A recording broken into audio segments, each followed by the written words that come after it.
Então, bom dia, boa tarde, boa noite a todos e todas. Boa noite vai especialmente ao pessoal de Timor-Leste, que está com maior distância aí de horário. Na última sessão, eu dei alguma introdução sobre o projeto e sobre o webinário. Como nós temos aqui algumas pessoas que não estiveram na primeira sessão, eu vou voltar a apresentar um pouquinho, muito rapidamente, essa introdução. Então, o webinário de hoje, ele é desenvolvido dentro do projeto de desenvolvimento de capacidades do Centro de Competências em Agricultura Familiar Sustentável da CPLP. E é um projeto que surge a partir da demanda de agricultores e agricultoras da CPLP, reunidos na plataforma de camponeses e Rede CPLP. Esse pedido, essa demanda que surge dos agricultores e agricultoras, é para a construção de uma comunidade de apoio para o desenvolvimento da agroecologia na CPLP e, posteriormente, recebe o apoio da sociedade civil, de governos e da FAO, e dá origem a este projeto. O projeto, então, inicia em dezembro de 2020 e uma das primeiras atividades que são realizadas é a formação de formadores em agroecologia, com a participação das pessoas que estão presentes aqui hoje.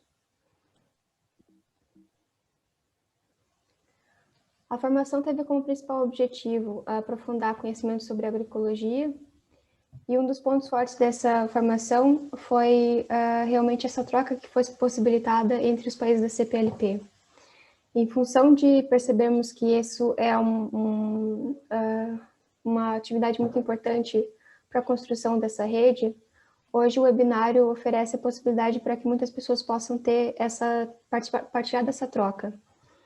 Então, o primeiro webinário foi realizado com a participação de Angola, Brasil e Timor-Leste. E hoje nós teremos a participação de Guiné-Bissau, Moçambique, Portugal e São Tomé e Príncipe. O principal objetivo hoje, portanto, será de apresentar a situação atual da agroecologia nesses países e que as pessoas possam todas participar, fazendo perguntas e colocando as suas próprias experiências a partir dos seus países em agroecologia. Nós vamos iniciar, então, com a apresentação e a colaboração de Moçambique. Eu gostaria de confirmar se a Inesira está presente. A Inesira de Deus, ela é feminista, ativista e defensora do direito das mulheres em Moçambique e está hoje aqui para representar o seu país em relação a iniciativas relacionadas com a agroecologia em seu país. A Inesira está aí? Boa tarde, eu estou aqui, sim. Olá, Valquíria, boa tarde a todas e a todos. Então, a Valquíria já fez a apresentação. O meu nome é Indira de Deus, vou só ligar a câmera para poderem ver, depois desligo, porque a conexão tem sido muito fraca, então às vezes depois corta, então nós não conseguimos ouvir. Então, como eu disse, meu nome é Indira de Deus, eu sou ativista, sim, defensora dos direitos humanos e trabalho no Fórum Mulher, que é uma rede de organizações que promove igualdade de género e defende os direitos humanos. E também somos membros de vários movimentos feministas internacionais, um deles a Marcha Mundial das Mulheres, do qual nós fazemos também a coordenação nacional das ações. A nossa rede, o nosso movimento está em todo o país.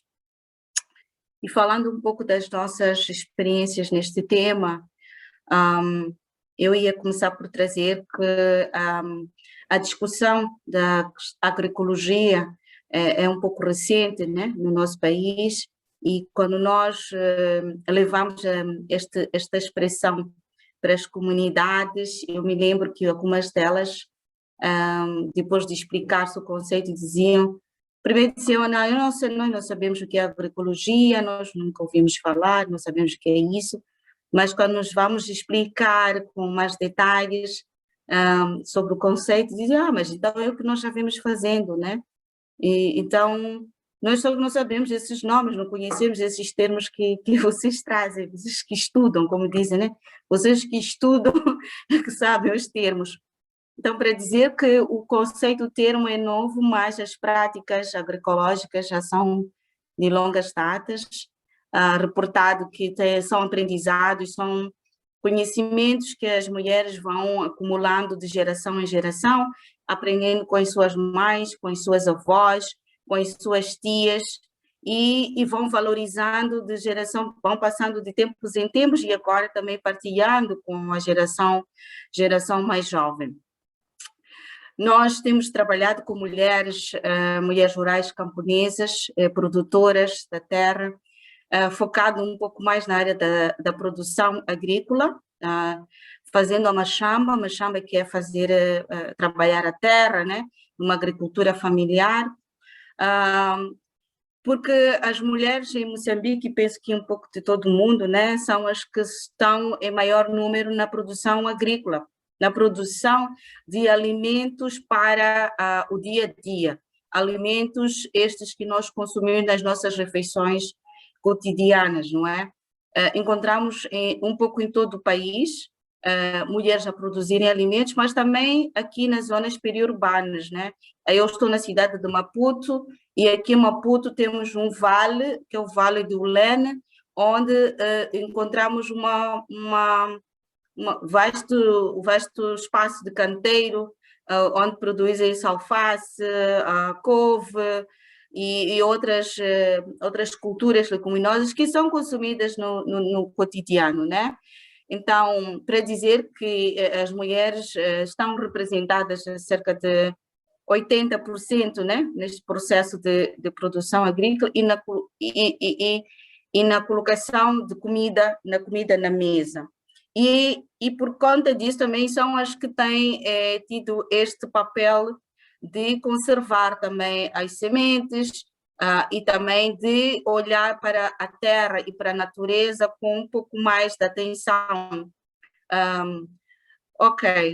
Então, onde que nós intervimos com uma preocupação? Tem sido, de facto, que as mulheres, apesar de ser reconhecido esse todo o trabalho, esse todo o papel que elas desenvolvem, né, esta importância que elas têm na produção de alimentos, na conservação da natureza, né, nesta ligação que tem muito profunda com a terra e a natureza, não estou a falar só da produção agrícola, mas também do uso das plantas para outros fins, como o processos curativos, né? O que acontece é que elas não têm um controle, né? Não têm um controle desta terra, não têm um controle até da sua produção.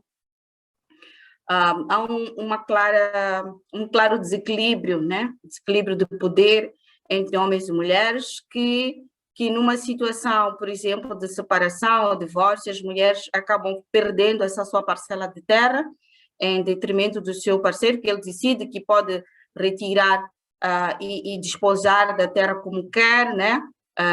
Nós temos vivido no nosso país nos últimos tempos um processo de venda a outro espaço de terra, e são terras que são estas terras que as mulheres usam para a produção de alimentos, e quem participa desse processo da negociação, do trespasse da terra, são os seus parceiros, são os homens, né?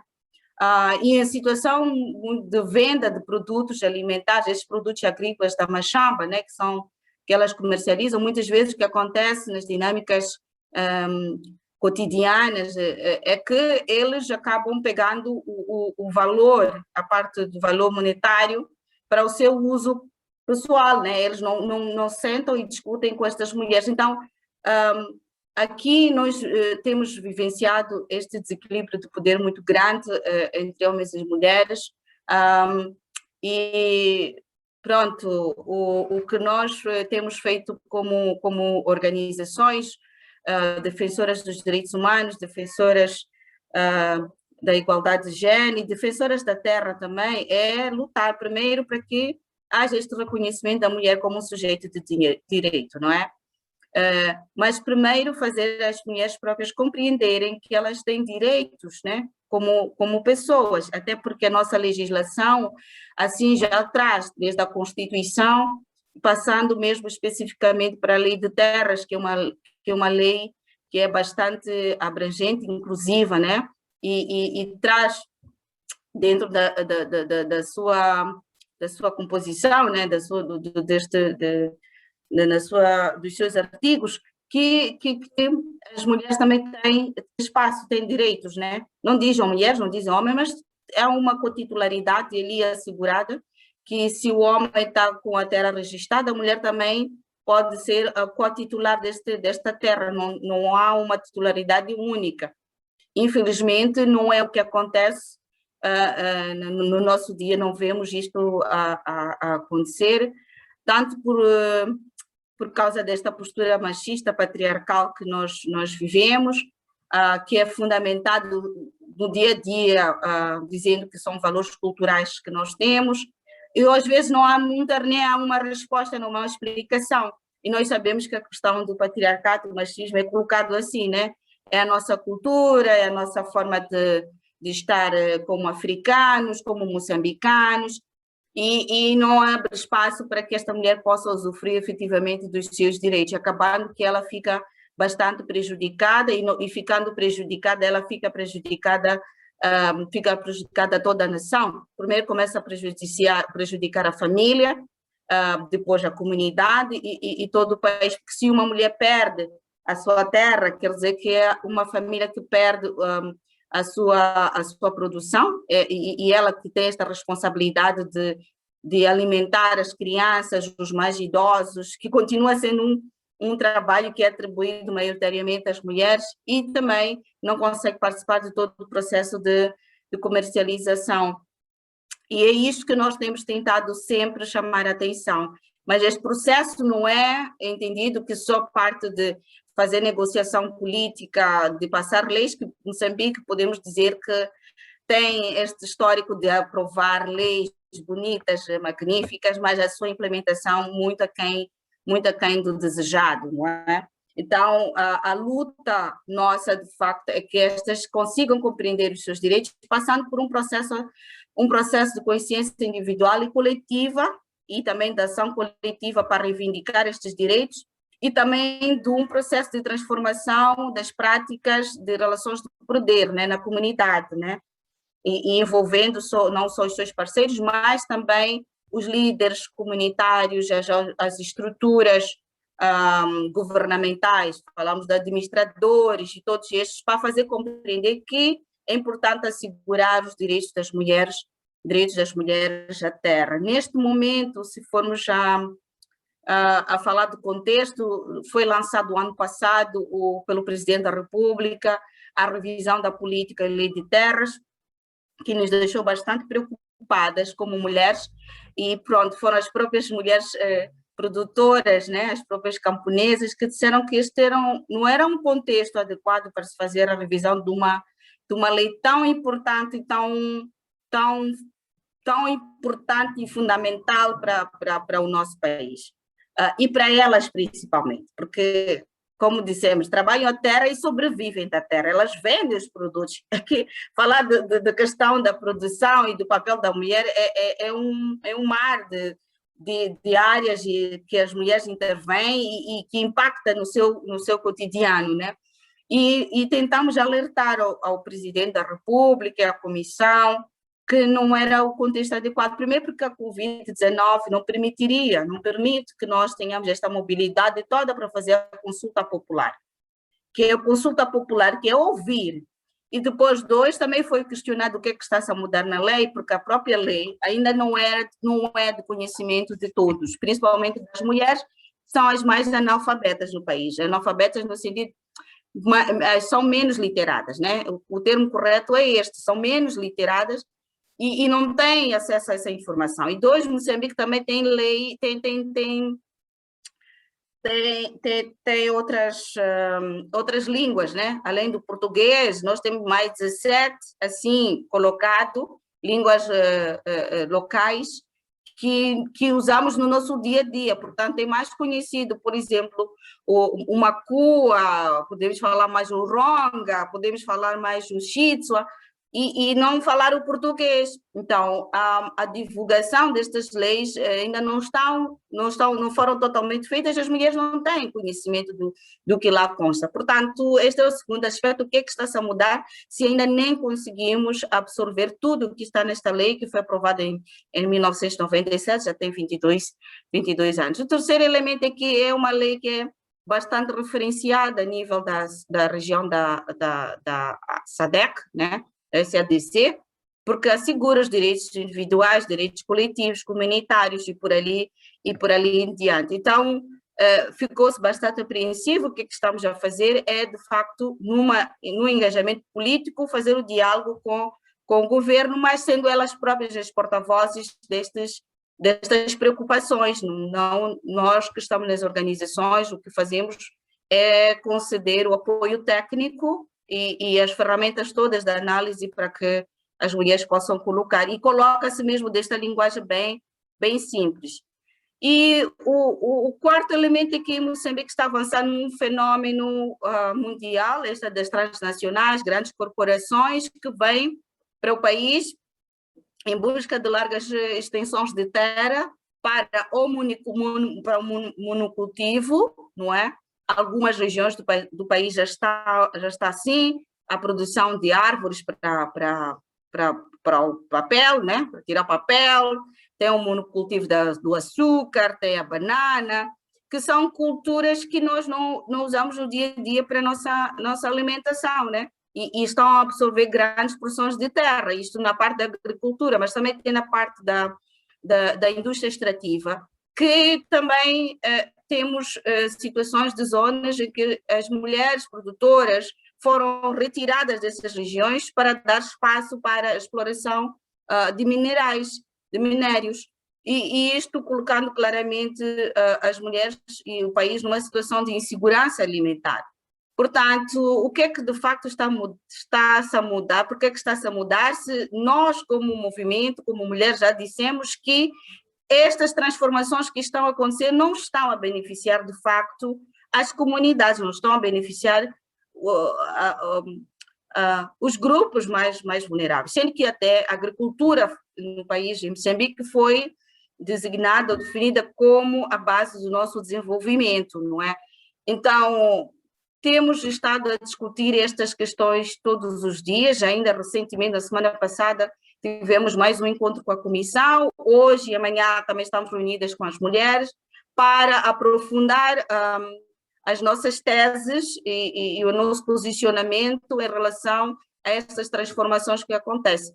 Para dizer que discutir a nossa luta pela defesa da agroecologia passa por esses meandros todos, né? É discutir primeiro o nosso território, o nosso território, o direito de nós, como mulheres, participarmos ativamente e termos também a possibilidade de decidir sobre ele, de sermos ouvidas, que é outra discussão também que passa a acontecer no dia a dia, de estar também sentar à mesa de discussão como sujeitas de direitos, né?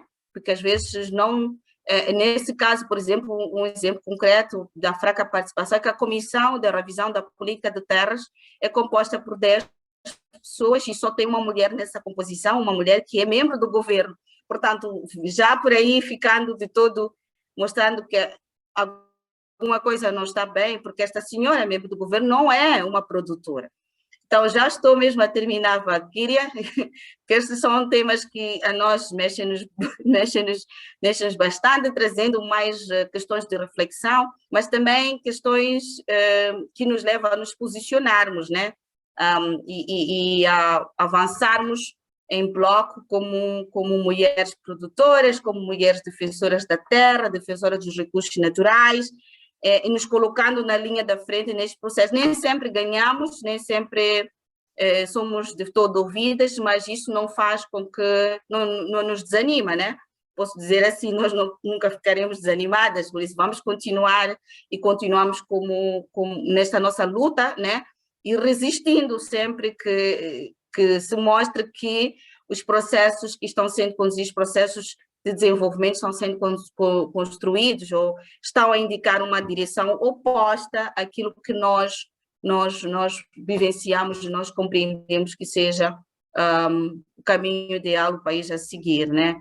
Então, eu acho que iria parar aqui. Talvez não tenha ido à profundidade da reflexão sobre a agroecologia, mas quando a gente fala da agroecologia, para nós é esta luta cotidiana destes elementos todos, né? e principalmente o direito a ter voz e a participar. Muito obrigada. Muito obrigada, Nizira. Sim, é isso mesmo. É muito importante ter essa perspectiva do teu trabalho e daquilo que está sendo realizado em relação aos direitos das mulheres em Moçambique. Isso para nós é muito relevante, para a agroecologia isso é muito relevante. Eu agradeço muito por tua participação. Para quem tiver questões para a Nizira, eu peço, por favor, que se inscrevam através do chat. E assim que todo mundo tiver apresentado, todos os países tiverem apresentado suas realidades, nós vamos abrir para questões em geral para todos os países. Gostaria agora de passar a palavra para a representação de Portugal, para Laura Tarrafa. A Laura atua na direção da Confederação Nacional da Agricultura. Por favor, Laura.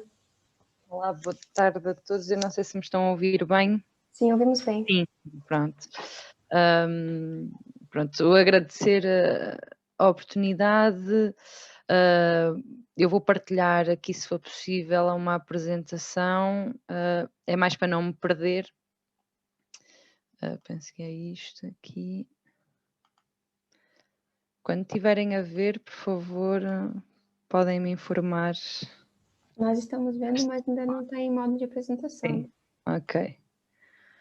Pronto, primeiro dar-vos assim uma perspectiva, isto há de ser a paisagem típica do mundo rural em Portugal, portanto, como se vê à volta, e neste caso específico, que eu agora já não me lembro qual é que é a localidade, mas tenho perfeita noção de quando fui buscar esta fotografia que à volta eram baldios, portanto floresta comunitária, floresta e pastagem comunitária.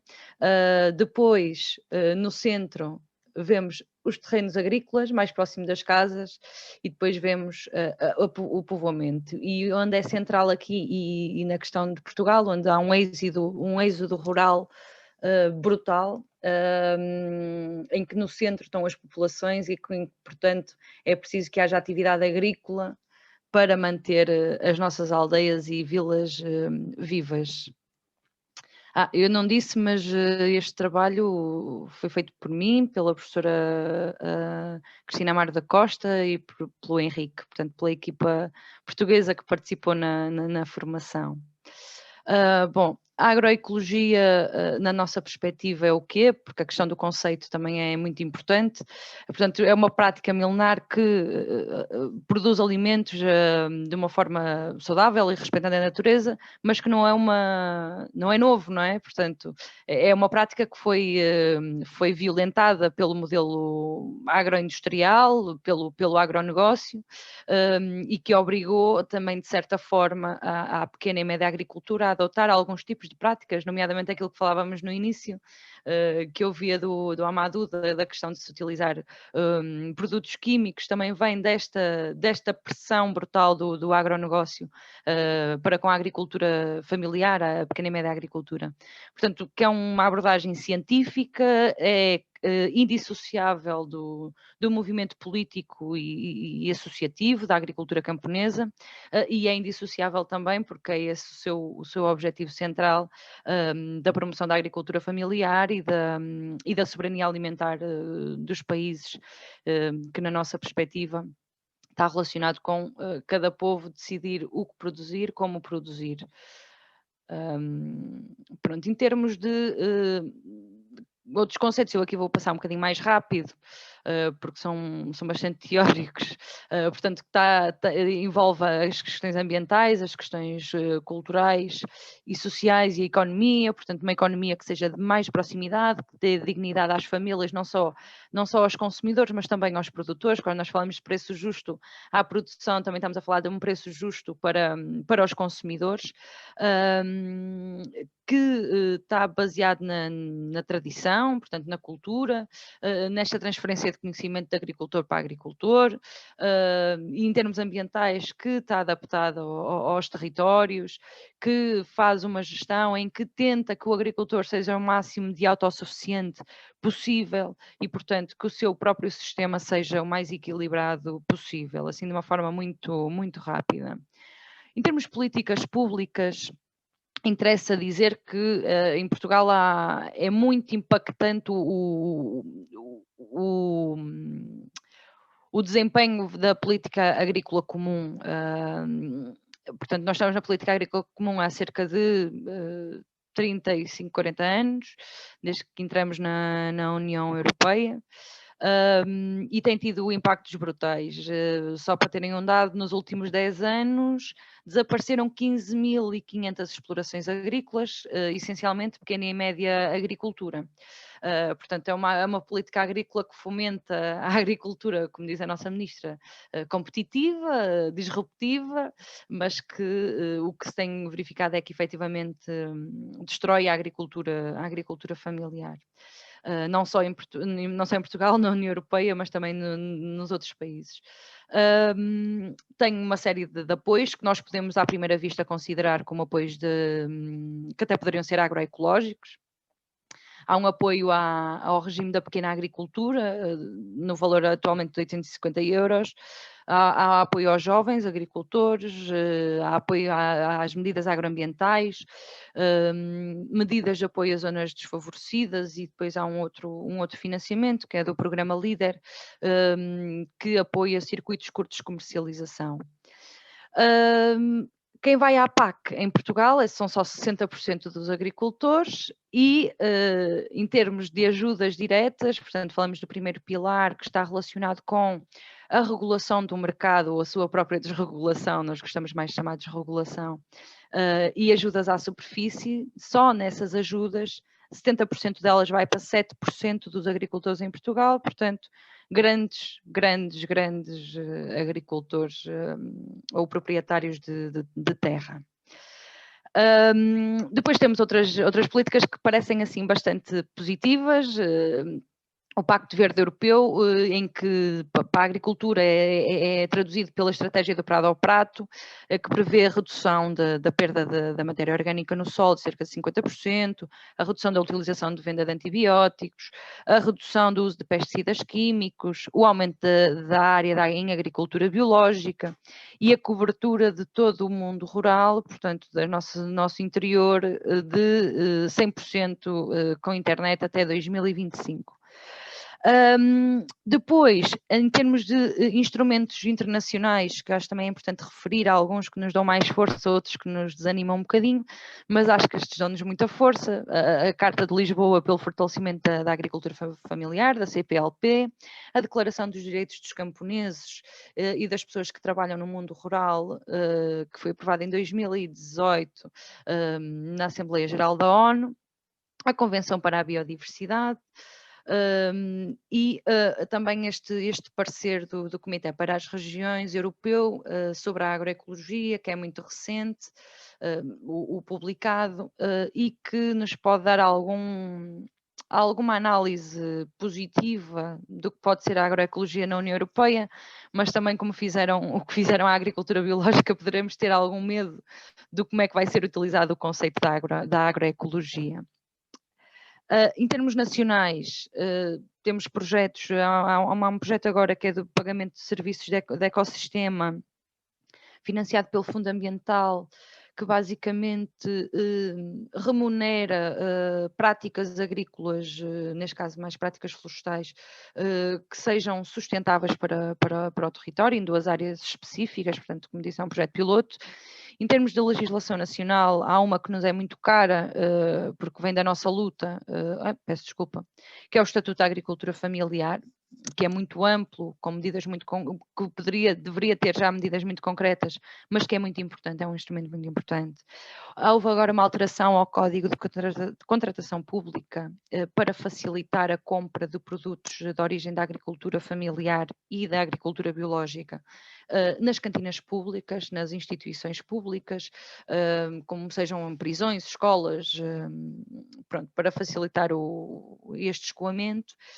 Também foi aprovado há muito pouco tempo um agrupamento, a possibilidade de os produtores se agruparem em agrupamentos multiproduto. Isto é muito importante porque nós, basicamente em Portugal, as nossas organizações de produtores são muito profissionalizadas, ou não sei se é a palavra certa, mas é quase como o produtor ser um empregado de uma cooperativa, e nós achamos que esse não é um modo mais justo de agrupamento. Os agrupamentos têm de ser detidos pelos produtores, os produtores devem ter poder de decisão, portanto deve haver uma gestão democrática, que não tem que ver com o valor económico da sua produção. E que, portanto, esta nova figura dá-nos alguma esperança do fortalecimento da agricultura familiar. Também a Estratégia Nacional de Segurança Alimentar, que eu penso que ainda não foi publicada, mas esteve em consulta pública, uma consulta pública um bocadinho estranha, mas que teve, e que é um passo importante para o nosso país. E também adicionei aqui a questão da Estratégia Nacional para a Agricultura Biológica, e também nós temos vários projetos, não é? Tudo muito pulverizado, mas que se deveria concentrar para ser mais concreto. E também uma rede colaborativa para a avaliação, conservação e valorização dos polinizadores, que também tem, obviamente, importância agroecológica. Em termos do Estatuto da Agricultura Familiar, que para nós era uma forma de concretizar o Estatuto, é importante dizê-lo que basicamente vem de uma proposta da CNA, do nosso 7º Congresso, em 2014, mas que vai muito beber à Carta Fundadora da CNA, em 1978, portanto, nada, passados 43 anos, aquilo que nós dizíamos continua a ser bastante atual. O próprio documento, que é agora um documento legal, reconhece, o objetivo é reconhecer e distinguir a especificidade da agricultura familiar. E porquê?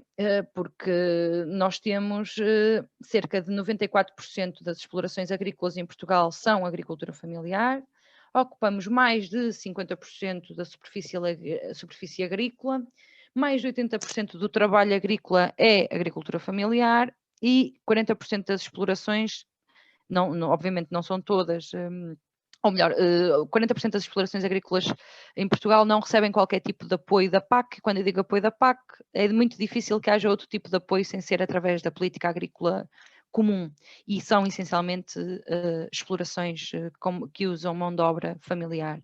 Por que é que nós queremos o estatuto? Para ter o privilégio no acesso a alguns programas governamentais e europeus, que, por exemplo, haja um regime fiscal adequado à agricultura familiar, que haja um regime social, e aqui a questão da luta das mulheres é muito importante, que seja específico. O que acontece em Portugal é que, se nós formos agora à faixa etária das mulheres a partir dos 50 anos, quando as explorações agrícolas tiveram dificuldade de rendimento, quem deixou de descontar para a segurança social, portanto, de ter um direito a uma vida, a uma reforma digna, foram as mulheres. Portanto, o que se exige aqui é que haja uma comparticipação por parte do Orçamento do Estado para que não aconteçam estas situações e, portanto, que as mulheres não sejam prejudicadas. A questão do licenciamento, a questão da contratação pública, a questão do acesso à terra. Portanto, uma série de medidas que deveriam estar a ser agora operacionalizadas, assim como o acesso aos mercados, linhas de crédito adaptadas, formação, a questão dos seguros, que para nós é fundamental, cada vez mais, quase todos os anos, mais do que uma vez por ano, tem havido intempéries, chuvas, granizo. Ainda há pouco tempo tivemos uma série de eventos, essencialmente no norte do país, em que não é possível que os agricultores continuem a não ter o direito a um seguro que seja público e que lhes permita, quando estas coisas aconteçam, restabelecer o potencial produtivo. E quando eu digo acesso a um seguro, é porque a maior parte dos seguros em Portugal são privados, portanto, que exigem ao agricultor um financiamento um pagamento muito elevado e que não é comportável quando olhamos para a agricultura familiar. Eu vou passando isto assim mais rápido.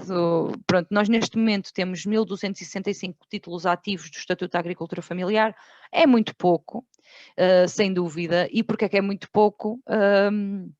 Porque o Estatuto não tem medidas concretas. A única medida que teve assim mais avassaladora foi uma que o PDR apresentou, portanto, através do Governo, que foi da renovação do parque de máquinas agrícolas, dos tratores, em que 5% da pontuação seria, portanto, os agricultores familiares seriam valorizados em 5%. E aí sim as pessoas que tinham condições para aceder ao estatuto fizeram um estatuto. Porquê? Porque tinham ter um benefício. Estamos a falar de 5% numa candidatura. Portanto, nós o que dizemos é que, então, ponham lá medidas que incentivem os agricultores e vamos ver se os números não sobem. E a prova é que num mês o número de candidatos quadriplicou. Portanto, de abril para maio. Em termos de práticas agrícolas em Portugal, nós podemos falar de várias, nomeadamente temos o exemplo da vespa das galhas do castanheiro, luta biológica através da largada de insetos. Em Portugal, a área de agricultura biológica é considerável, portanto, é aquilo que nós podemos ver aqui neste mapa, é que as zonas mais escuras são as zonas que estão mais longe de atingir o objetivo de área de agricultura biológica até 2030, portanto podemos ver que é essencialmente aqui o interior que tem que está mais próximo de atingir a meta,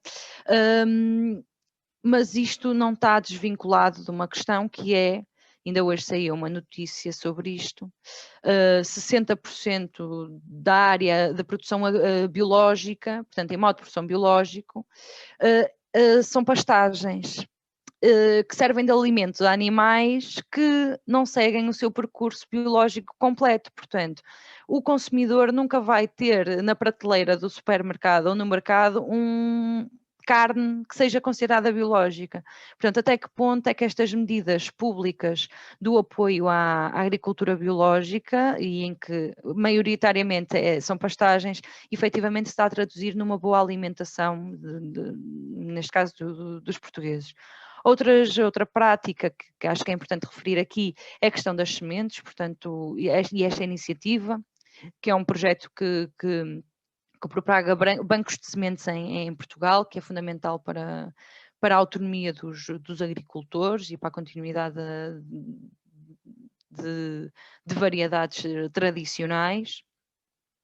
Depois falar aqui também dos modos de comercialização de circuitos curtos, falar aqui de um projeto que é o Relocaliza, que é um projeto que a CNA liderou, em que basicamente as nossas conclusões é que é possível abastecer as cantinas escolares com a produção da agricultura familiar e que o que se exige é que o governo tome como meta, por exemplo, o que nós sugerimos é que em 2030 30% da alimentação escolar seja proveniente da agricultura familiar. E aqui a verdade seja dita, fomos beber muito à experiência do Brasil nesta questão do abastecimento das cantinas. Aprendemos todos uns com os outros. Temos este projeto PROVE, que já existe há muitos anos, que são basicamente cestas agroalimentares. Envolvem 124 explorações agrícolas, 158 locais de entrega, portanto 7.000 consumidores, e tem uma faturação em 2019 de 3 milhões de euros, o que é muito dinheiro nesta iniciativa. Temos outro projeto, eu estou a falar aqui só de algumas iniciativas, porque existem várias, portanto, medidas muito pulverizadas, que é a plataforma que aproxima produtores e consumidores, essencialmente aqui da zona centro do país. Falar aqui também de uma iniciativa que é a Caravana Agroecológica, que envolve os mais variados parceiros. Estão aqui alguns exemplos das experiências que eles têm colhido. Então o objetivo da Caravana Agroecológica é exatamente isto, que é, através de 4 rotas, reconhecer projetos que sejam considerados projetos agroecológicos. Portanto, eu acho que estamos todos a trabalhar no que é esse conceito do que é isso da agroecologia, e nós também. E acho que este projeto pode ser muito importante para nós próprios nos definirmos, ou definirmos esse conceito. Em termos de conclusões, portanto, reconhecer o modelo agroecológico desde a produção, distribuição até ao consumo e não medidas isoladas.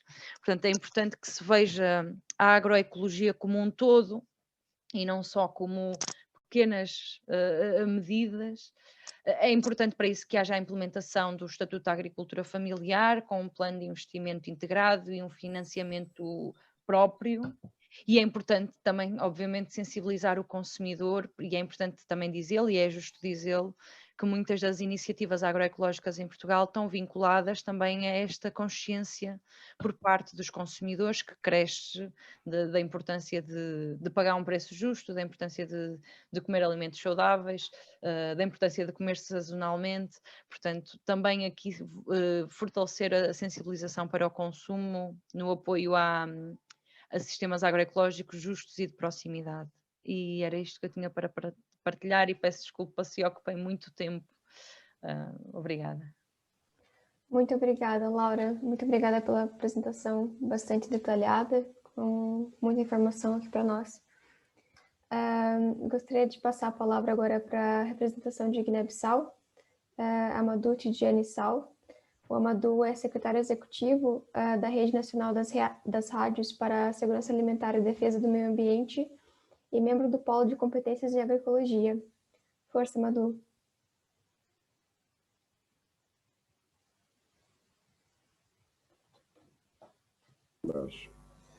Boa tarde, bom dia, boa noite. Acho que há pessoas que já estão lá para a noite, né? Quase às 9 da noite. Sim. Os irmãos do Timor, né? Uhum. Tá bom. Bom, como a Valquíria disse, sou jornalista de profissão, embora com pendor mais ecojornalista, e que está a trabalhar mais nas ONGs. Não sei se estão a me ouvir bem. Estou a usar fones. Obrigado. Bem, Amadou. Ouvimos bem. Obrigado. A minha apresentação vai cingir em alguns apontamentos que fizemos aqui para falar sobre a Guiné-Bissau. Para dizer, na verdade, que a atividade agroecológica, aí eu já vou trazer se calhar, uma discussão um pouco. Digo que a atividade agroecológica é secular, não sei se é exatamente o que achamos que é a agroecologia, que é secular.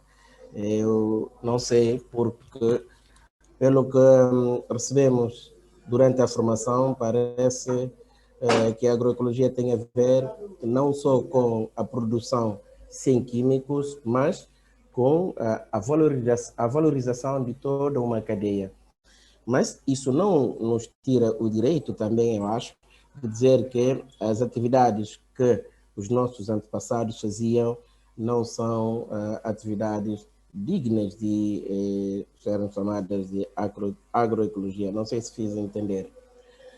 Uma outra coisa é para dizer que a Guiné-Bissau possui imensas potencialidades e recursos naturais impossíveis de negligenciar, principalmente no domínio da agricultura, no domínio marítimo, etc. Mas a valorização destas riquezas, desde a independência, desde 1974, não foi convertida durante décadas. O progresso econômico e social continua aquém de espera. Como devem saber, a Guiné-Bissau, um país tropical com potencial enorme, não aproveitado, situado na costa ocidental da África, com clima que todos devem saber, 2 estações no ano, seca e chuva. Ora, toda essa oportunidade divina que Deus nos deu, não está a ser aproveitada, como eu disse antes. O país, a Guiné-Bissau, não tem nenhuma estratégia específica, quer dizer, política pública, que oriente para uma agricultura ecológica. Embora tendo 2 instrumentos, a qual eu quero falar aqui um pouco, importantíssimos que é o PINIA, o Plano Nacional de Investimento Agrícola, que é baseado no cumprimento de segurança alimentar e nutricional, e a estratégia Fome Zero, que eu acho que é mais importante nesse sentido, que chama a atenção sobre o risco de utilização de químicos na produção de alimentos num contexto como o nosso da Guiné-Bissau, que tem vários rios, sem um sistema de gestão de resíduos. Não temos uma estratégia e não temos gestão de resíduos. E, sobretudo, onde há fraco nível de escolaridade dos produtores familiares. É uma das fragilidades também que podemos enumerar aqui. Como eu disse, o PINIA, que é um Plano Nacional de Investimento Agrário, está subdividido em 7 subprogramas. E esses 7 subprogramas também têm os seus componentes. Há aqueles que têm 3 componentes, há outros que têm mais componentes. Mas vamos ver. Qual é o primeiro subprograma? Primeiro disse a promoção das fleiras de produção vegetal. A produção de fleira vegetal, depois vamos ver o que isso quer dizer.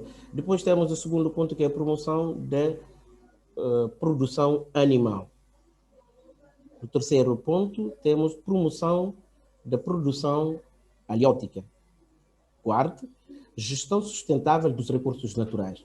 Esses 3 componentes que a agroecologia também gera, quer dizer a água, solos e as florestas.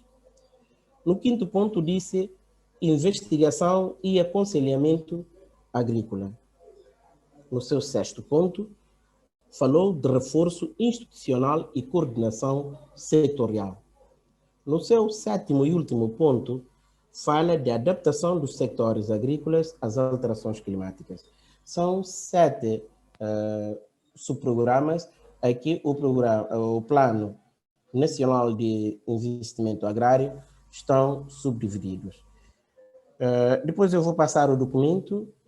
A partir das páginas 9, 10, 14, 20 até página 49, fala desses componentes, cada um com o seu subcomponente. Primeiro, como eu disse, a promoção de fleiras de produção vegetal. Tem o primeiro componente, número 1, infraestruturas rurais. Falou de como devem ser as infraestruturas para ajudar em termos de desenvolvimento agrícola. No seu segundo ponto, no componente número 2 dessa linha, disse, ou então falou sobre o desenvolvimento das fleiras das culturas alimentares. No terceiro componente, promoção das culturas de exportação. Um programa muito ambicioso, mas que, enfim, parece ficar no papel.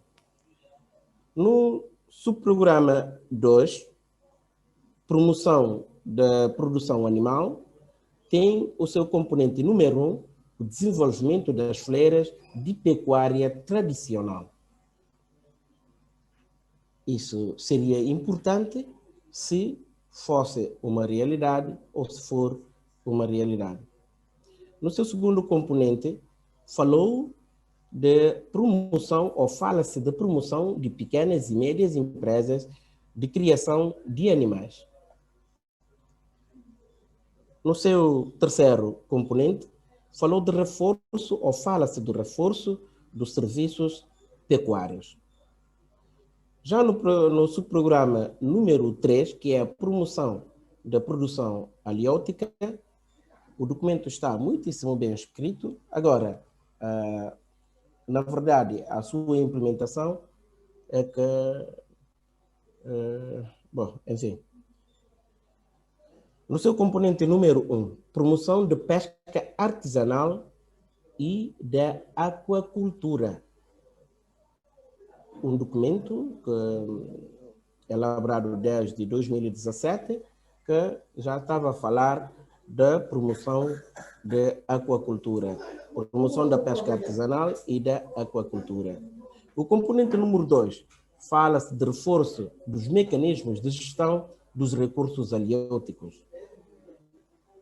Todos esses mecanismos, se fizermos uma interligação entre eles, vamos ver que o documento não especifica claramente de que é um documento que fala da agricultura ecológica, mas se fizermos as interligações, vamos entender de que é um documento que, mais ou menos, podemos dizer que nos orienta a uma agricultura ecológica. Agora, os desafios. Quais são os principais desafios? Ao meu ver, é que o Estado da Guiné-Bissau deve mobilizar para poder ter ou deixar algumas diretrizes muito claras e trabalhar em parcerias com todos os atores para a adoção de uma estratégia clara sobre a agricultura ecológica.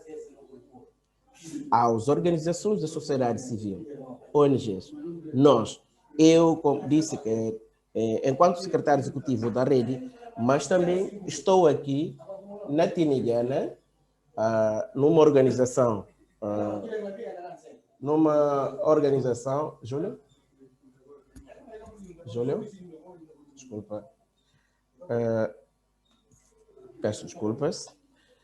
E as organizações da sociedade civil têm que mobilizar para a adoção de uma visão que pode até chegar numa proposta de anteprojeto-lei, onde se vai legislar sobre a matéria, mas isso não deve só... isso não é uma coisa que se deve pensar de uma forma, desculpem lá o termo, leviana, não? Deve ser uma coisa bem pensada, bem estruturada, envolvendo todos os participantes, todos os intervenientes, digo, na matéria, desde a população de base até ao topo das organizações da sociedade civil.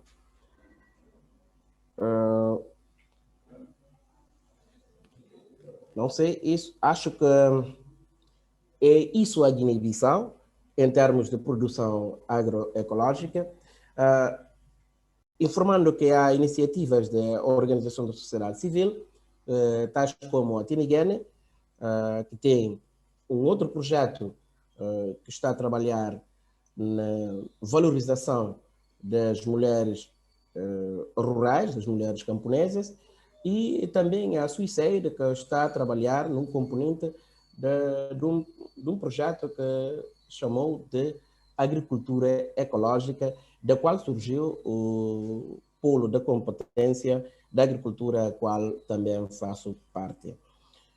E continuo insistindo de que falta informação na Guiné-Bissau sobre os benefícios e a importância de uma agricultura ecológica. As pessoas estão, como disse a minha antecessora, numa correria de procura de meios econômicos para o sustento do dia a dia, mas que, na verdade, não estamos a pensar no que é o bem-estar, não só nosso enquanto agricultores, que utilizamos os produtos químicos, inalamos os produtos químicos, mas também que vendemos à população e que vai consumindo isso, e isso vai trazendo algumas dificuldades em termos de segurança alimentar e em termos de saúde pública. Obrigado, eu fico por aqui, por enquanto. Se houver questões, estarei disponível para responder. Muito obrigada, Madu, pela análise sobre a agroecologia em Guiné-Bissau. Eu gostaria de passar agora a palavra à representação de São Tomé e Príncipe. Hoje quem vai representar São Tomé e Príncipe é Miclay Carvalho. O Miclay é membro da Ação para o Desenvolvimento Agrícola e Proteção Ambiental da ONG ADAPA, membro da MSC Consan e professor na Universidade de São Tomé e Príncipe. Passo-te a palavra, Miclay. Bom dia a todos, boa tarde, boa noite. Não sei se estão a ouvir bem. Sim, ouvimos bem. Ok, vou tentar partilhar a minha apresentação.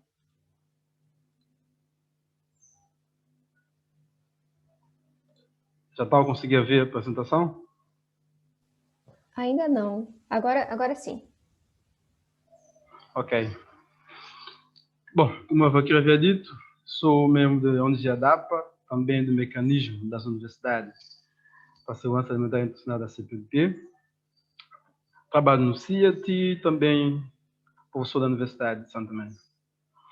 Bom, a apresentação de Santo Tomé foi dividida em 5 eixos, digamos, em 5 vertentes, ou seja, vamos fazer um historial do sistema agroalimentar, também mostrar o desafio existente no país que tem condicionado a prática de agroecologia.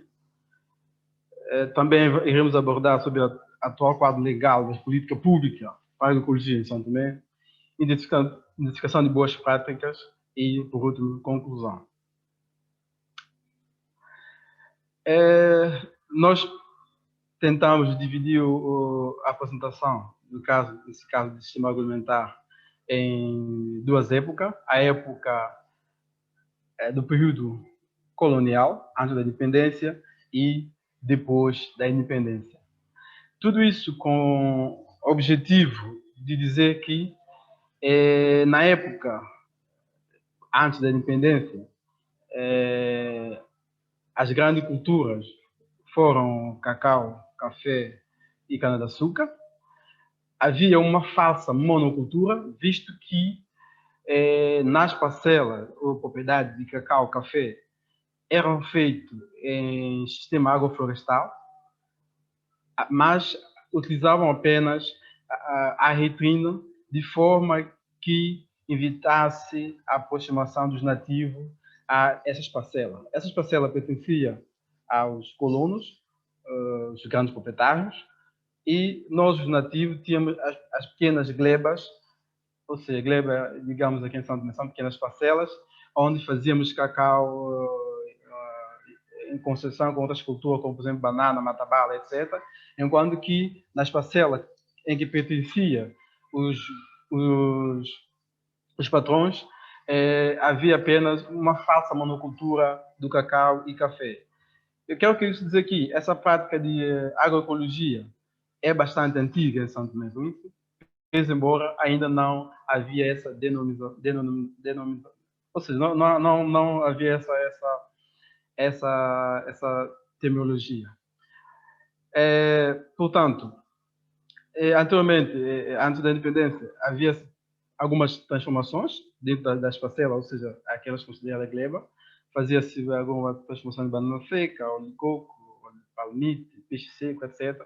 Ou seja, todo o conjunto dos produtos que são produzidos nas parcelas dos nativos eram reaproveitados, transformados de forma que desse grande a nossa soberania alimentar. Depois da independência, começou-se a privatização da terra. Com a política de privatização da terra, todas as terras saíram da mão do governo para a mão dos nativos, e com isso houve uma diversificação de culturas. Houve também surgimento das cooperativas, que veio elucidar ou trazer o conceito mais de forma prática, ilustrativa para o país sobre a agroecologia, visto que as nossas cooperativas, que é de cacau, café, pimenta, baunilha, estão todas a produzir em modo de produção agroecológica ou agroflorestal com certificação biológica. Atualmente, devido a esse surgimento de cooperativa, trouxe consigo diversas infraestruturas de transformação, diversas fábricas que nós temos no país, fábrica de transformação de chocolate, produção de óleo de dendém, óleo de coco, etc, etc. E esse processo de transformação, ou seja, reaproveitamento ou aproveitamento de toda a cultura associada a cacau, café, pimenta, como por exemplo matabala, banana, etc. São diversas culturas que estão associadas na mesma parcela onde tem cacau, café, pimenta, baunilha, que são certificadas, para dizer que as cooperativas têm contribuído para uma certificação de cerca de 24% da nossa terra. Essa tem certificação biológica devido ou graças à cooperativa, e todos os produtos que estão dentro dessas parcelas, por exemplo, a cooperativa de cacau biológico, o produto principal é o cacau, mas, no entanto, temos lá na mesma parcela citrino, outras árvores de frutos. Essas árvores, frutos, alguns produtos florestais não lenhosos, pese embora não tenha um certificado biológico, mas elas respeitam as boas práticas agrícolas, as regras de agroecologia ou agricultura orgânica, visto que está na mesma parcela onde está sendo certificada com parcela biológica com certificação internacional. Bom, vou para o segundo ponto, que tem a ver com os desafios, ou seja, problemas que nós temos que têm condicionado a prática agroecológica no país. São diversos problemas, mas eu irei apenas focar nesses que estão aí expostos. Temos aí a questão de pesquisadores, tem muito pouco pesquisadores, quer no centro de investigação, quer na universidade, que trabalha com a questão de agroecologia.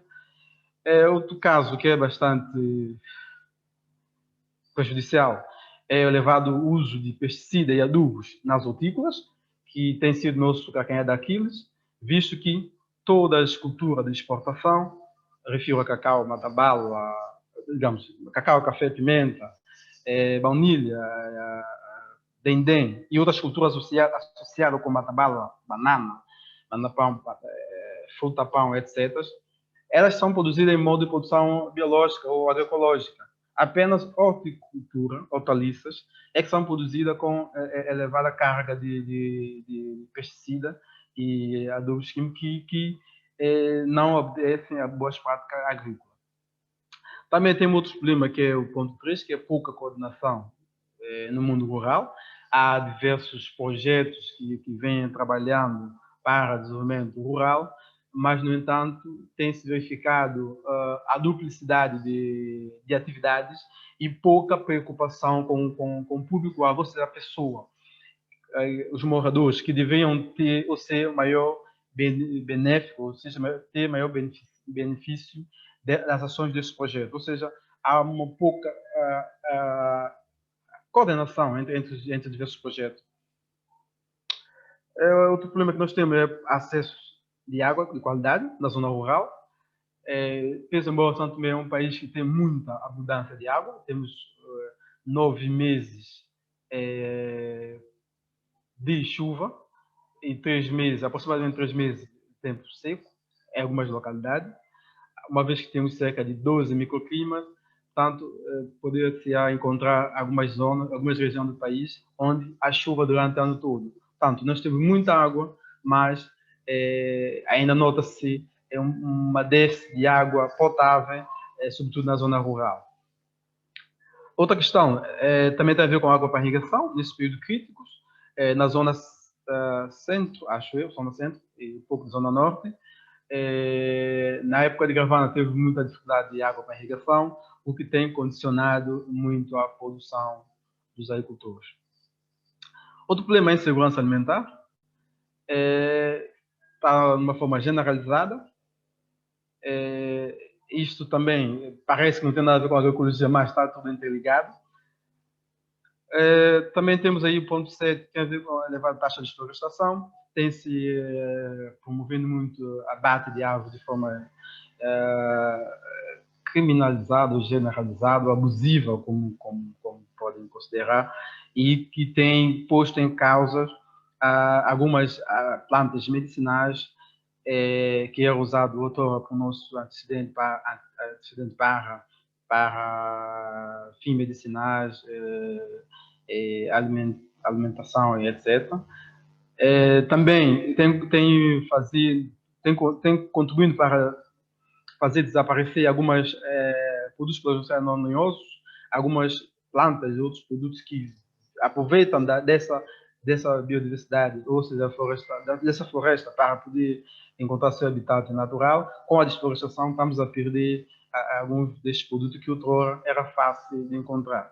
Vou dar um exemplo típico. Por exemplo, anteriormente fazia-se calulu, que é um prato típico de Santo Tomé, com muitas folhas. Com a elevada taxa de desflorestação, está se tornando mais difícil encontrar essa quantidade de folhas disponível de fácil acesso para que nós possamos confeccionar um prato que é típico, digamos, número 1 para Santo Tomé. Consumo de álcool, isso é um meio polêmico, mas também contribui bastante para a questão da agroecologia, visto que atualmente, juntamente com o projeto PAS SDP, criou-se a caderneta agroecológica. Se no mundo rural o agricultor, por exemplo, tiver consumido o álcool, ele não conseguirá preencher a tal caderneta com eficácia, com informações verdadeiras. Portanto, não parece, mas o consumo de álcool na zona rural tem afetado um pouco na questão de boas práticas agrícolas. Pouco empoderamento das mulheres rurais, também é outro problema. Excessiva importação das sementes crioula.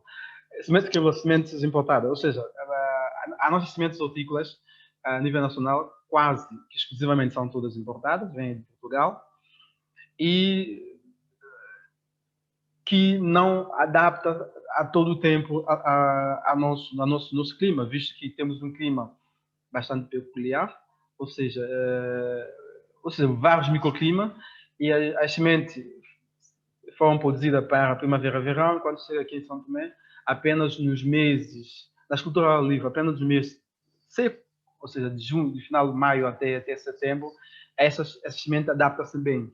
Depois, quando começa o período chuvoso, o agricultor tem muito problema com doenças, então ele é obrigado quase que exclusivamente a usar mais fungicida, outros pesticidas para poder equilibrar a sua produção. Ou seja, quando nós aqui temos algumas variedades crioulas, que são nossas, que poderiam ser muito bem estudadas, fazendo testes de produção, rendimento, não só, de forma a introduzir no mercado, visto que o produto é bastante adaptado à nossa realidade. Ou seja, a elevada importação de semente também tem sido um dos problemas, ou um dos fatores que vem condicionado à prática da agroecologia com mais eficiência. Bom, quanto à parte 3, que fala sobre o quadro legal das políticas públicas para a agroecologia em Santo Tomé, nós enumeramos alguns pontos. Pode ser que eu não conseguirei explicar alguns pontos no seu todo, por isso tenho os colegas cá para poder dar mais esclarecimento ou mais aprofundamento de alguns pontos. O primeiro ponto tem a ver com a candidatura de Santo Tomé para o Sistema Importante de Patrimônio Agrícola Mundial, o CIPAM, em parceria com o projeto PAS-STP, Rede de Sociedade Civil para a Segurança Alimentar, o governo. Esse projeto está em curso. Também temos aqui o ponto 2, que é a certificação participativa, está sendo implementado por IFOAM, também está em curso. Temos aqui o ponto 3, protocolo de STP 100% bio, está sendo implementado por IFOAM e projeto OMD4, o projeto de mercado orgânico. Nesse sentido, esse protocolo fez a sociedade civil, juntamente com o Ministério da Agricultura, importou uma série de biopesticidas e fertilizante biológico. Nesse momento está em fase de teste. O objetivo é substituir paulatinamente o uso de produtos químicos. A sociedade civil, juntamente com o governo, está tentando influenciar os produtores através de política pública para deixar de usar produtos químicos. Depois temos aí o Centro de Competência Agricultura Familiar Sustentável, a agricultura CPMP. Coloquei como política pública, por esse centro representa muito para nós, que somos uma ilha com todas as condições para podermos implementar a agroecologia. Portanto, esse é um dos pontos mais importantes que nós conseguimos. O ponto 5 tem a ver com o reforço de capacitação em segurança alimentar nacional e agroecologia. Esse ponto tem sido levado a cabo por MUCONSAM, mecanismo da universidade. Nesse capítulo, nós, da universidade, temos como nosso objetivo específico dar competência técnica a membros da sociedade civil, de forma que eles possam transmitir esses conhecimentos a seus associados nas respectivas localidades. Nesse sentido, nós temos uma especialização em segurança alimentar nacional, está em curso com todas as pessoas da rede da sociedade civil. O objetivo é levar um pouco de escola a campo, damos formação a líder comunitário, líderes da sociedade civil, e esses líderes vão reproduzir esses conhecimentos na sua localidade, de forma que possamos, na medida do possível, selecionar alguns problemas regionais, alguns problemas locais. Por outro lado, também está em curso um projeto, um programa de mestrado em agroecologia e desenvolvimento rural. O objetivo desse mestrado é aumentar o leque de pesquisador na área de agroecologia, de forma que nós possamos criar bases viáveis para que apoiar o governo na política de transformação do meio em 100% bio. Outra política, ou seja, ponto 6, tem a ver com um programa que o governo lançou no tempo de Covid, ou seja, ainda estava no tempo de Covid, que é o programa Bomo Chimian para não bicoar comer, ou seja, vamos plantar para termos o que comer. Esse projeto tem como objetivo incentivar a produção e consumo de produtos locais.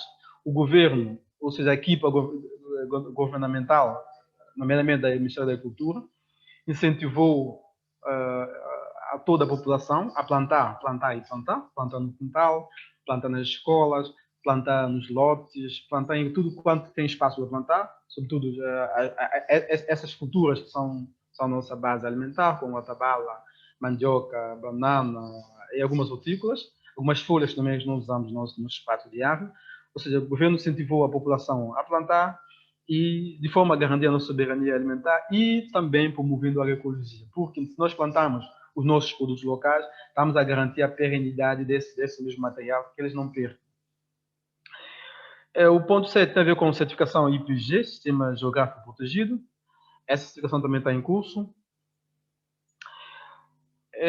Atualmente, o governo também criou uma marca STP, ou seja, todos os produtos que são produzidos em Santo Tomé, quando são exportados, levam uma marca de Santo Tomé.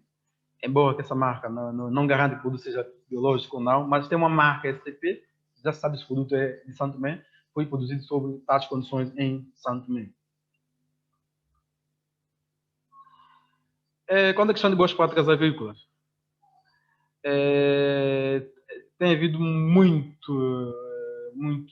muitas ações feitas pela ONG, por alguns projetos, para a introdução de boas práticas agrícolas, mas vou apenas focar naquelas que mais realizaram, mais importantes. Então, temos aí o estudo de recomendação de agroecologia, sobre agroecologia, que foi promovido pelo projeto PAS STP. Também o projeto PAS promoveu uma campanha pública de sensibilização da luta biológica contra a tuta absoluta, que tem sido uma praga que tem devastado ultimamente a cultura de tomate, provocando diversas perdas econômicas aos agricultores, e pior que os nossos agricultores têm usado os produtos químicos para tentar controlar a praga, mas não tem tido muito efeito. Através dessa campanha que o Projeto Paz dinamizou, levou a cabo, levaram agricultores algumas armadilhas para a captura dessa praga, levando de forma que o agricultor possa praticar boas práticas agrícolas e biológicas sem ter que usar produtos químicos. Outro aspecto bastante importante tem a ver com o diagnóstico territorial do sistema agroalimentar sustentável, que foi, primeiramente, efetuado por projeto PASS e atualmente está em curso um diagnóstico territorial, ou seja, a nível de Santo Tomé e Príncipe, promovido pelo governo. E, pam, acho eu. Ponto 4 tem a ver com formação sobre direitos de mulheres rurais, introdução de caderneta agroecológica e, entre outras formações que o projeto PASS tem feito juntamente com a sociedade civil e o Instituto Nacional de Produção de Gênero, de forma que as mulheres possam tornar mais, de forma a garantir o empoderamento das mulheres e também a contribuição dela na questão de agroecologia, de conservação do ambiente e não só. O projeto PASS tem trabalhado muito com a sociedade civil e com algumas associações de mulheres nesse sentido. O mesmo projeto também tem algumas micro-iniciativas para jovens, mulheres rurais, para garantir a questão de segurança alimentar e nutricional. Atualmente temos o movimento biológico, MCP, promovido por Mercado Orgânico e FOAM. Conclusão.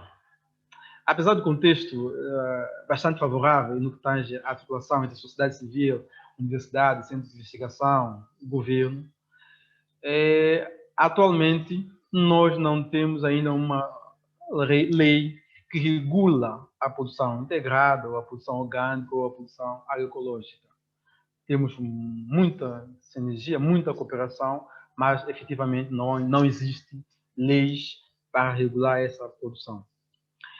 Por outro lado, também a inexistência de um plano estratégico de ação para a conversão de Santo Tomé no 100% bio. Fala-se muito de transformação também 100% bio, mas ainda não há um plano estratégico de ação para que isso possa efetivamente tornar uma realidade. Ok, obrigado.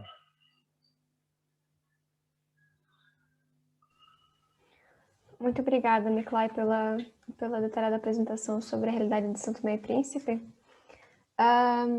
Eu gostaria de abrir agora para questões colocadas. Eu gostaria só de responder primeiramente a questão colocada pelo Caio. Eu estava escrevendo aqui a resposta, mas eu acho que é mais fácil eu comunicar por aqui. As próximas atividades do CAFES serão comunicadas para todas as pessoas que estiveram inscritas nos webinários. Em seguida, nós faremos um documento sobre tudo aquilo que foi discutido ao longo desses webinários para trazer alguma conclusão sobre qual é a realidade da agroecologia na CPLP. Mas nós ainda temos 2 webinários a seguir sobre qual será essa agenda a ser definida para ações concretas para a agroecologia na CPLP. As pessoas que estão aqui presentes hoje e que estiveram inscritas no outro webinário também receberão notícias sobre isso em seguida. Gostaria de abrir agora para quem... Sim. Gostaria de abrir agora para quem tem alguma questão para as pessoas que apresentaram hoje, representando os seus países.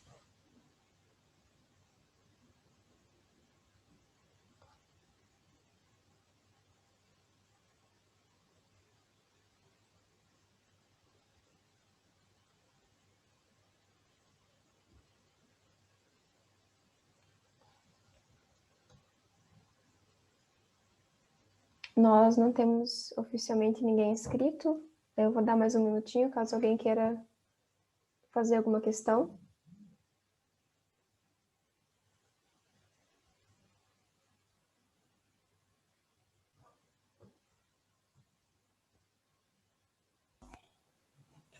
Valquíria. Sim. Bom, eu não sei, falei de uma coisa logo no início da minha apresentação. Não é uma questão assim que eu vou colocar a nenhum dos panelistas, quem orou o tema do seu país. Não vou falar, não vou fazer uma questão, mas eu quero trazer aqui uma discussão, uma pequena discussão. Será a atividade agrícola que os nossos antepassados faziam é agricultura ecológica? Desculpa, embora não utilizando produtos químicos. Pode repetir, por favor. Utilizam. As atividades agrícolas Sim. que os nossos antepassados faziam são agricultura ecológica? Até o ponto de sermos que a agricultura ecológica é secular? tendo em conta do que falamos sobre o que é a agroecologia, os caminhos para andar, os parâmetros que a agroecologia exige? Eu gostaria de iniciar só essa questão e depois passo logo para a Laura. A agroecologia ela pode ser definida de duas formas diferentes, né? A gente pode identificar a agroecologia como aquilo que se iniciou lá no início da relação do ser humano com a agricultura, né? Que o ser humano é aquele que inicia a agricultura e acaba que desde o início, começam relações com a agricultura que são muito bem adaptadas ao seu local, são de baixo impacto e são para sobrevivência e são realmente, vamos dizer, sustentáveis de acordo com aquilo que a gente identifica hoje. Então, a agroecologia, desde aquela época até antes da Revolução Verde, até antes da utilização de tecnologias de síntese, de tecnologias um pouco mais, vamos dizer, manipuladas pelo ser humano de um ponto de vista que são de difícil adaptação ao ambiente. Antes desse período, antes da Revolução Verde, a gente consegue identificar diversas atividades que podem se encontrar como agroecologia. Então, pode-se dizer que a agroecologia ela surge muito antes do termo agroecologia ter surgido, que é quando a gente tem uma relação entre o ser humano e a natureza que é de baixo impacto, basicamente. Mas também pode-se dizer que a agroecologia ela surge ali nos anos 70, nos anos 80, que é quando esse termo surge, e ele surge para combater algo que já existe, que é algo que é iniciado pela Revolução Verde, que é algo que é iniciado pelo uso de intensivo de insumos, pela agricultura intensiva em si. Então, eu pessoalmente diria, e acredito que isso seja um consenso, vamos dizer, dentro do estudo da agroecologia, que sim, que a prática tradicional da produção agrícola, a prática que vem antes e a prática que muitas vezes se manteve ao longo do período, até mesmo depois da Revolução Verde, por camponeses, agricultores e agricultoras que resistiram a essas iniciativas, que até hoje têm baixíssimo impacto no ambiente e que utilizam de recursos naturais e utilizam de recursos que já estavam antes dessa revolução, são agroecológicos necessariamente. Independente de onde eles surgem e de qual o formato que eles assumem, porque é sempre característico para cada um dos países, cada uma das regiões. A agroecologia no Brasil, a agroecologia em Portugal, a agroecologia em Guiné-Bissau, ela vai ser necessariamente diferente em função da adaptação da produção agrícola, da relação humana agrícola do humano com o ambiente. Mas ela é, sim, quando é adaptada de baixo impacto, agroecológica. E ela deve contar necessariamente também com a questão da justiça social, né, da justiça econômica, tanto quanto a da ambiental. Então, eu diria que sim, eu diria que isso é agroecologia. E muitas vezes acaba que esse reconhecimento ele não acontece em função do termo não ser utilizado nesses princípios, mas a agroecologia ela vem para definir isso também. Então, a gente tem esses dois marcos, né, o marco de tudo aquilo que estava antes, da Revolução Verde, que representava relações saudáveis entre o ser humano e a natureza para a produção agrícola, e depois tudo aquilo que resistiu e tudo aquilo que foi criado para responder a essa crise que foi gerada pela Revolução Verde. Então, nós temos esses dois momentos, né, mas acaba que isso tudo fica englobado dentro da agroecologia. Eu passo a palavra para a Laura. Obrigada. Sim, eu acho que a Valquíria acabou por responder mais ou menos à questão. Eu acho que, embora se vá beber aos princípios da agricultura camponesa ancestral, ela não é imutável, não é? Isto é, não congelou. E eu acho que o grande desafio é esse, o grande desafio, e aí, e na minha perspectiva muito pessoal, há um trabalho que até ao momento é ausente, que é da parte da academia, portanto, a parte da investigação, que é preciso que efetivamente haja, portanto, aquilo que durante anos e anos e anos os agricultores foram fazendo, que é estudo, não é? Que é a observação da natureza, das suas próprias interações, de como é que conseguiam tirar mais rendimento, que a academia também permita e que ajude nessa transformação, nomeadamente na identificação das próprias práticas. E eu acho que também há uma outra questão que é, e que nós ouvimos muito os agricultores em Portugal falar, essencialmente da agricultura familiar, que é, eu não quero que o meu filho seja agricultor. Porquê? Porque eles próprios têm uma vida muito dura, não é? Para terem um rendimento que lhes permita manter a exploração, trabalham de sol a sol, não há férias, não há descanso, não há nada. Portanto, não querem que os filhos continuem. Isso é justo, pensar assim. Portanto, quando eu digo da evolução, também é pensar que a nossa agricultura camponesa não pode ser o duro que era há 30, 40, 50 anos atrás. A evolução tecnológica também tem de entrar nos campos e tem de entrar numa perspectiva que permita garantir um bom rendimento aos agricultores e que permita terem uma vida digna. Quando digo vida digna, não é só lá está a questão do rendimento, mas é a questão do tempo. Eu vou-vos dar um exemplo de uma sessão que tivemos com agricultores na zona do Fundão. Eu não quero estar enganada, mas na zona do Fundão.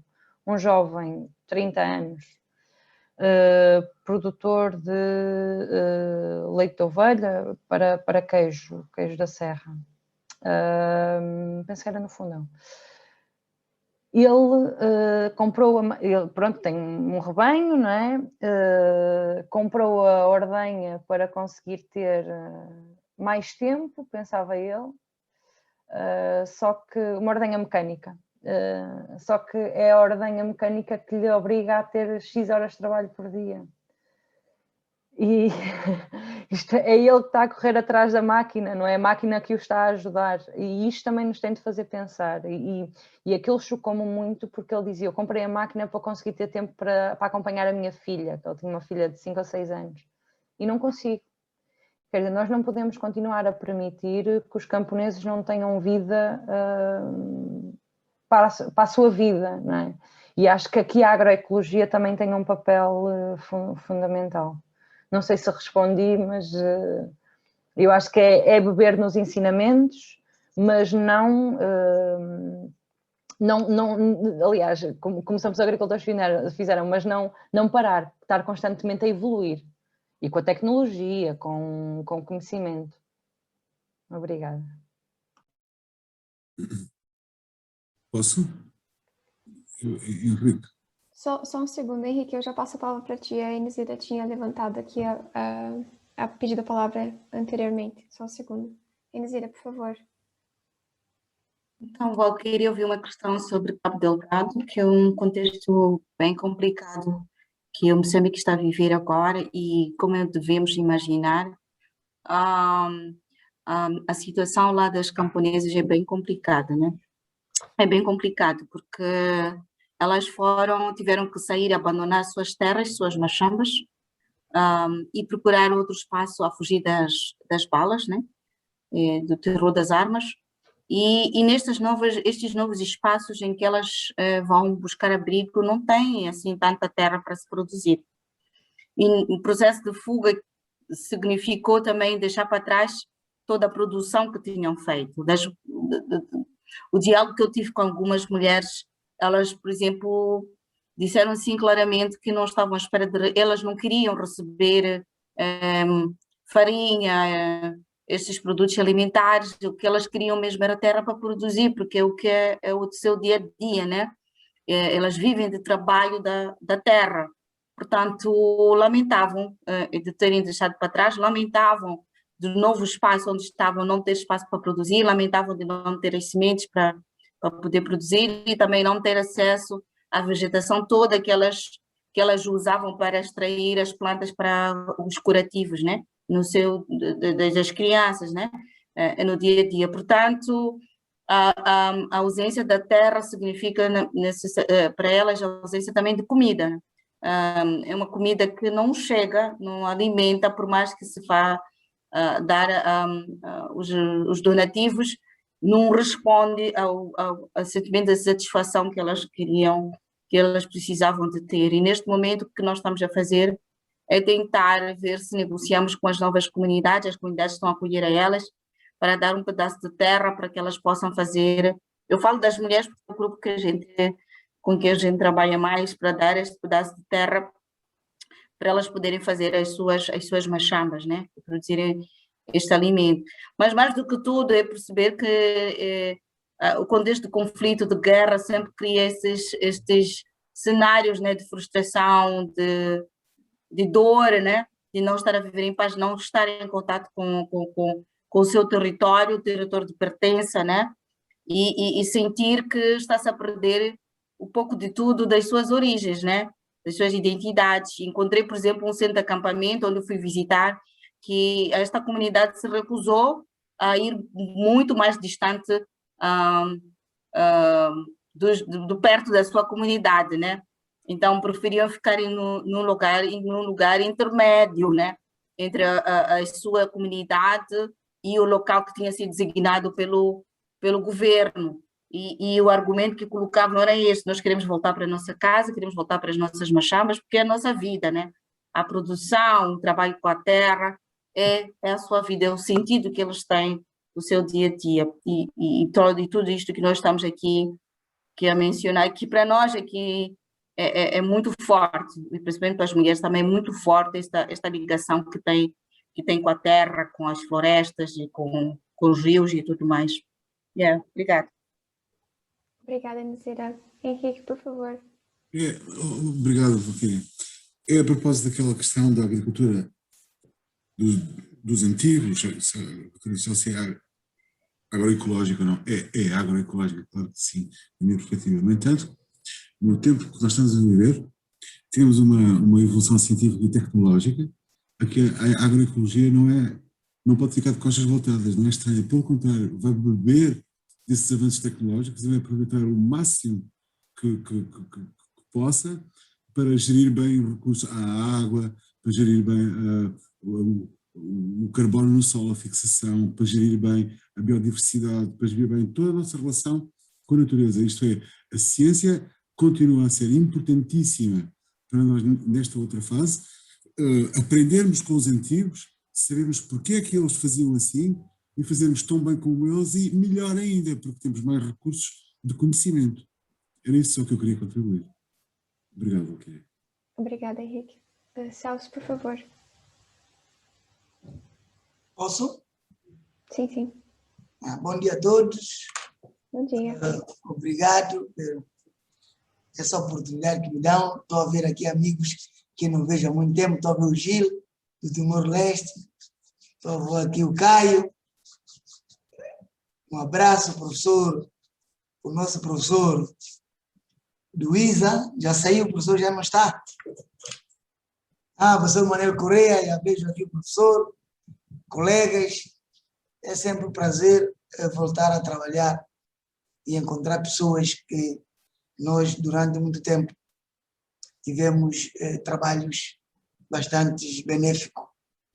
E neste momento eu quero só dar uma pequena contribuição sobre a apresentação do meu colega de Santo Tomé, dizer que nós aqui em Santo Tomé estamos mesmo apostados nas boas práticas agrícolas. Isso será, enquanto tivermos vida, vamos bater nisso para que possamos dar uma qualidade de vida à nossa população e daí adquirir alimentos com boa, como posso dizer, boa performance, com característica adequada para que nossa população, apesar de ser pequena, consumir um alimento saudável, né? Porque nosso sistema agroecológico nos oferece essa vantagem. E daí que nós vamos primar mesmo pela agroecologia e tendo em conta esse aspecto da agroecologia, como todo mundo sabe, nós estamos nesse momento no processo da criação do Centro de Competências da Agroecologia para a CPLP. É um processo que já está bastante avançado, tem algum atraso, mas está bastante avançado, que está situado no CATAP, que é um centro de aprofundamento tecnológico das atividades agropecuárias. Neste momento, já formou-se algum leque de formadores da CPLP para poder fazer parte desta equipa. Já até existe um calendário mesmo de capacitação e formação. Alguns aspectos mais burocráticos estão a decorrer, como o caso do estatuto, questão da legalização, isto tudo. Então, estamos a crer que é um processo que veio para valer e vai ter sucesso. E dizer que nós, a nível nacional, temos vários parceiros interessados em darmos uma mão para que esse processo da agroecologia e de produção de produtos de qualidade, especialmente na fileira biológica de exportação, temos estado a debater de uma forma bastante coerente. Neste momento, contamos com dois grandes projetos. Um tem a ver com o financiamento do FIDA, que é o Compran, que vem apoiar, incentivar a comercialização dos produtos com vantagens comparativas, como é o caso do cacau, café, pimenta, e outras fileiras de exportação interna, de produção interna. Também, através de uma iniciativa da União Europeia, coadjugado com o Instituto Marquês de Valflor, o Ministério da Agricultura, claro, a sociedade civil organizada, vamos levar a cabo um projeto de 4 anos que tem a ver com apoio às fileiras agrícolas de exportação, que aí vamos ter uma aproximação entre o Estado e a sociedade civil, neste caso a sociedade civil, que levará a cabo esta ação, mas coadjugado com o Ministério da Agricultura, Pesca e Desenvolvimento Rural. São ações que vão materializar ou vão tentar concretizar essas boas práticas agrícolas a nível nacional e que é uma aposta do governo santomense em nós produzirmos produtos de qualidade e que possa ter um mercado, mesmo ele pequeno, mas com um valor acrescentado. Eu acho que essa é a missão, essa é a oportunidade que um país tão pequeno como São Tomé tem. Nós não podemos competir em dimensões nem em grande quantidade, mas vamos sim tentar dar um valor, acrescentar o nosso produto, dar uma qualidade bastante significada para que ela tenha um mercado constante e permanente a nível nacional e a nível internacional. São essas as contribuições que eu gostaria aqui fazer e pedir à audiência que eu vou ter que me retirar, porque terei daqui a mais 15 minutos uma entrevista na Rádio Nacional devido ao diagnóstico territorial que estamos a realizar com o apoio de uma consultoria estrangeira e financiado pelo PAN. Então, muito obrigado a todos e acredito que essa nossa ação levará sempre a CPLP numa articulação mais adequada e um fortalecimento entre nós, da sociedade civil e da parte também dos governos da CPLP. Muito obrigado. Caio, um abraço, gostei de ver. Professor, estamos sempre juntos. Gil, há muito tempo não te vejo, mas estou consigo. Aos outros colegas, um abraço. Sinto muito feliz de ter participado nesse Zoom com todos os nossos colegas. Obrigado a todos. Muito obrigada, Celso. Que boa entrevista. Então, a gente já passou aqui 17 minutos do final da sessão, eu acho que eu já vou começar a encerrar, caso identifique que essas questões foram respondidas. Então, o projeto ele vai ter uma continuidade pelo menos até dezembro deste ano. Valquíria? Sim. Desculpa, há uma questão que não foi respondida. Qual foi? Parece que é de Flávio Mauro. Está a perguntar sobre a situação de atuar em Santo Tomé e Príncipe. Eu acho que isso já foi respondido pelo Celso, não foi? Celso, não. Eu escutei o Celso atentamente, estava a falar, mas não sei se falou de atuar. A situação do centro? Sim. Sim, acredito que já tenha sido respondida a situação do centro em São Tomé e Príncipe.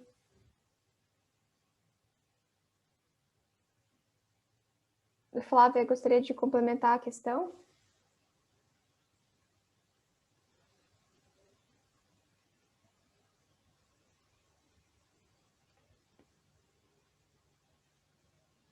Eu acredito que sim, Amado. O centro, as instalações físicas do centro são no Catap, em São Tomé e Príncipe, e nós iniciamos já fizemos a formação, que foi a primeira da qual você participou, e agora a gente está caminhando para iniciar outros cursos, tanto presenciais quanto na plataforma online, mas eu acredito que você já tenha sido respondido pelo Celso. Ok, sim, a Flávia vai aprofundar com os colegas. Então, o projeto ele vai se estender pelo menos, né, as ações que estão previstas agora para este ano vão até novembro, e nós já conseguimos identificar que vão ser realizadas mais 2 webinários para poder realmente funilar, encaminhar as questões que surgiram nesses 2 primeiros, para encaminhar ações, né, a partir dessa informação que foi compartilhada. Para além disso, em seguida, a próxima atividade será realmente a divulgação de uma terceira newsletter. A gente já divulgou 2. A terceira newsletter vai ter o foco de divulgação dos resultados dessas 2 sessões, para identificar aquilo que foi discutido, para poder encaminhar para o terceiro webinário. Vai sair também desse projeto um estudo sobre o estado da agroecologia na CPLP, que vai ser finalizado para o final do ano, e todas essas iniciativas que vão ainda ser realizadas pelo projeto durante esse ano vão ser comunicadas a todos que participaram desses webinários, e perante a confirmação do vosso interesse, para participação nos webinários seguintes. Agradeço muito pela participação de todos que estiveram hoje aqui como palestrantes e como ouvintes, e nós seguimos para as próximas atividades, sempre comunicando a todos vocês. Muito obrigada. Obrigado, Valquíria. Obrigado a todos.